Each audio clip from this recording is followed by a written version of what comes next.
Painted furniture is great, but what happens if you change your mind? Or your decor? Can you repaint it? I get asked the question loads of times, can you repaint something that you've already painted?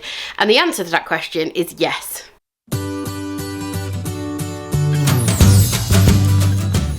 Hello, welcome back to the Dixie Belle YouTube channel. My name's Connie and I'm one of your Dixie Belle brand ambassadors. In the video today, I'm going to take this nightstand that I painted for my daughter probably a couple of years ago now. She chose this colour, which is a silk mineral paint colour, but she's now changed her bedroom and changed the decor, and she's going through a little bit of a goth phase, so she wants it black. So I'm going to transform this from blue to black, and I'm going to talk you through a few points if you need to change something that you've already painted as well. So what I'm going to show you applies to silk mineral paint. It also applies to chalk mineral paint if you've applied a water-based top coat, and terra clay paint if you've applied a water-based top coat to that as well. If you've used wax on any of your pieces, then that's a slightly different thing that you need to do in regard to prep. It just adds a little extra step, but I'm not covering that in this video. This is silk mineral paint, so I'm going to clean it because, as you can see, there is some dust on the surface and you don't want that to get trapped in your paint. I also asked my daughter to empty the drawers, and as you can see, they've still got junk in. I'm also going to take the handles off. Once I have cleaned and rinsed my white lightning off the surface, I'm going to give it a light sand. You don't have to do this. You can just paint straight over the top and you'll be absolutely fine, but I am just going to give it a really light sand because there are some knocks and bumps that have happened after I've painted this, so that's just going to smooth anything out. And then I'm going to take a microfiber cloth and get rid of any dust on the surface that's built up from my sanding. As I mentioned, the colour that I'm going to use is black, and I'm going to use silk mineral paint again, but you can use chalk mineral paint over silk.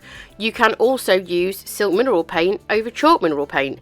So you can use either paint over either paint, but like I say at the start of the video, if you have used wax, you need to remove that wax off the surface because water-based paints do not sit well over the top of wax.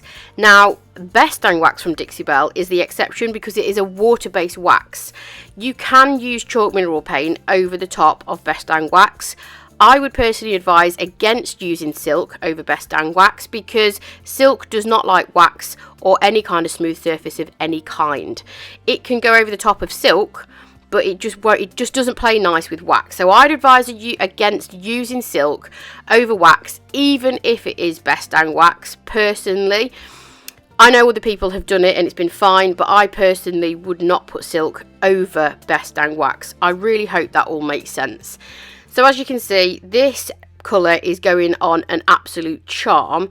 If you are covering a fairly bright colour, or if you are going from one extreme to the other, so black to white or white to black, don't expect perfection in your first coat. As you can see, there's still areas where the blue is peeking through. I just want to get a nice smooth base coat on first. When that was dry, I then went back in with my sanding sponge and just smoothed out any areas that I might have got little imperfections on. This is going to ensure you get a really nice, smooth, flawless finish to your silk paint. And again, not forgetting the step where you remove the sanding dust off the surface. Trust me, this does make a massive difference to the finish, because if you can imagine, there's sanding dust, even if it's the minutest amount of dust that's on the surface of your piece, and you go ahead and put a second coat of paint on, whatever is on that surface is going to be then trapped in your paint, and it leaves you to a more kind of a grainy finish. So just make sure you wipe away any dust in between sanding. Again, you do not have to sand in between coats of silk paint, but I just wanted a really nice, smooth, flawless finish for this. As you can see, the second coat is where we are going to get our coverage. So this is all I'm going to do. I'm going to do 2 coats and that is it. I'm going to put the handles, the original handles, back on because my daughter said that they were absolutely fine, so I'm not going to spend any more money on those. This is what the original cabinet started out like. This is the blue, which again, super pretty, and this is the black. Which one do you prefer? Let me know in the comments below. And here's a few close-ups of the finished piece. You can see the raised stencil there, which I'd already done on the drawers previously. Thanks for watching as always. Make sure you hit the subscribe button and I will catch you next time.